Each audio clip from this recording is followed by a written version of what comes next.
Well, good morning. I want to thank your president, Becky Higgins, and all of you for giving me the honor of being with you here this morning.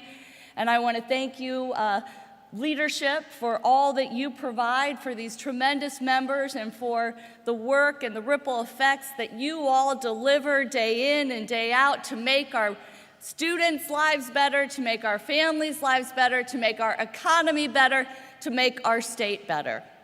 And I want to begin with a hearty, hearty thanks. I know that I just said thank you, but I can't say it enough because I believe that teachers and educators, support staff, no one has had to face more adversity than all of you, even as you do what I think is amongst the most important job that anyone could do with their life.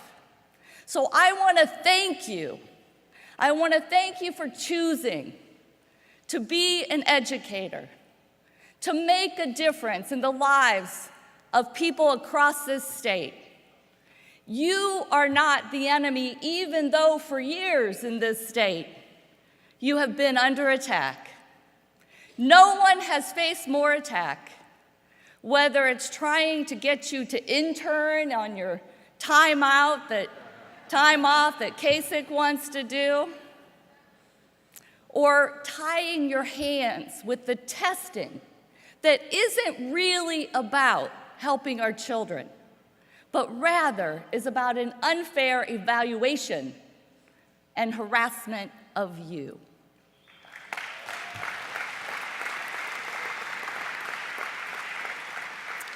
So I thank you for being educators, but I also thank you for being union leaders. I thank you for representing your colleagues and for fighting the fight, and it's never been easy on the lines for labor, for fighting for good wages and fair benefits. And Becky was kind when she gave me the introduction, and I am proud of the work that I have done and when we have been able to stand together. And she told you about my background and how I have earned my way through the ranks of government and gone on to the halls of Congress and to serve in the Obama administration. But I know that I could never have done that but for the educators in my life and because of labor.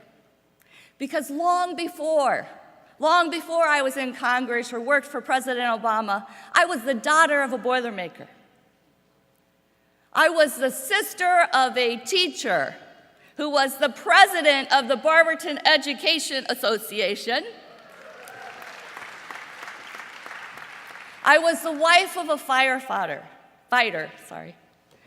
and I was a union-side labor lawyer who stood up for teachers at the bargaining table, and I know what it means, and you can bet I will never allow them to roll back collective bargaining.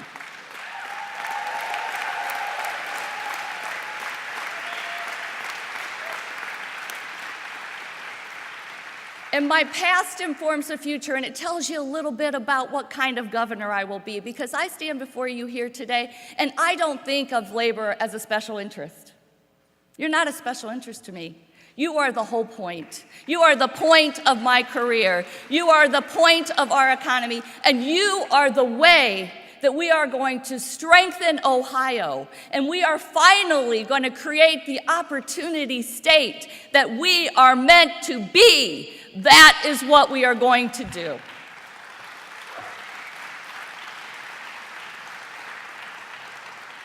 Somebody yesterday out on the trail asked me, do you really think we can ever fully fund public education? Do you think we can ever do right by our educators? Do you think we can ever stop these for-profit charter schools from ripping off our kids and from ripping off the taxpayers? Can we do that? And that's exactly what I said. But leadership matters. And we have been fighting this fight for so long, and whether it was as we stood outside the State House in the cold, remember when they locked us out on issue 2, Senate Bill 5, remember that? Were you there? I was there too.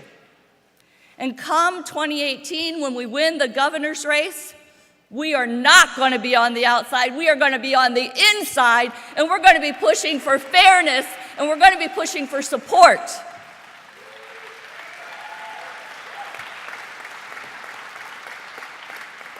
Now, I have been honored to have the support of many of you in this room through the years. Some of you I haven't had the privilege to get to know, but I know that we've been fighting the same fight. And I also know this, that for far too long we've been watching our backs. And sometimes we forget. We forget because I think it's like Stockholm Syndrome. You've been held hostage so long that we forget what it could be like if we had somebody who believed in public education, that that was our highest priority, that it shouldn't matter where you're born or where you live, that you should have an opportunity for a good school with teachers who are supported and paid well everywhere in this state.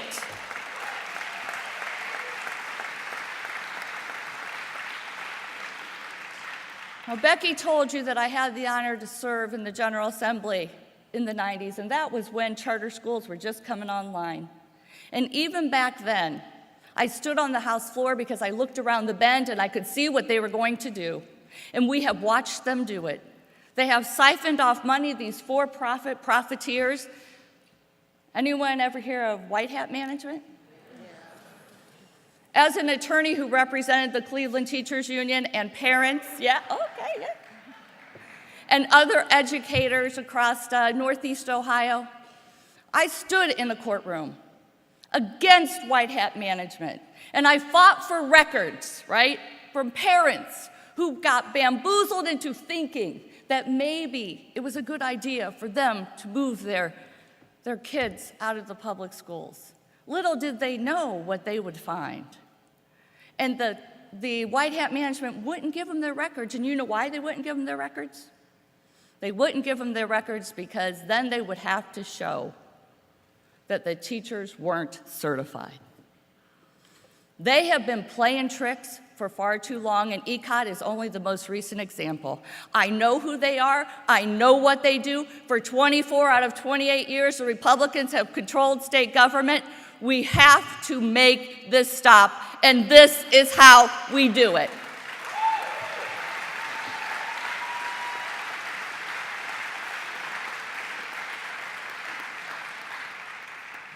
Now, I want to tell you that it's all on the line, and I heard a little bit from backstage when you guys are talking about being sort of the masters of our destiny.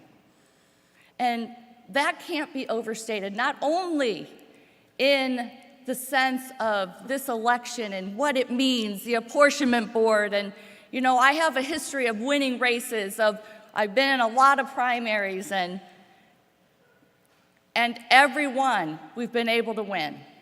And I've done it with educators.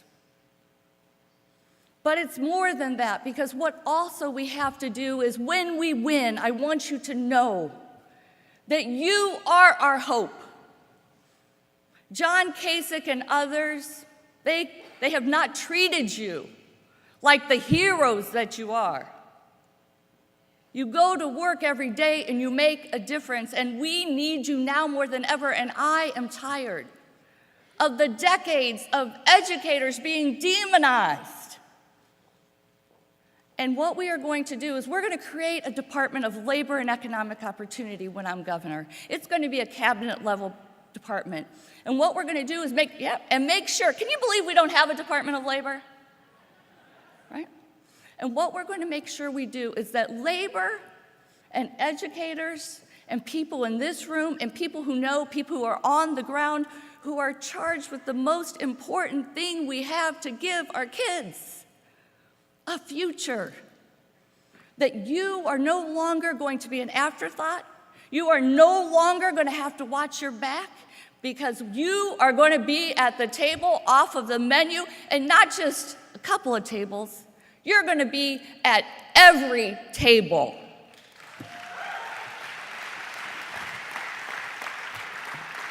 I know my time is running out, but I ask you all, as we move forward, let's dig deep. Let's make this happen. With your support, we can not only win, but we can change this state finally, once and for all. I thank you all so much for what you do.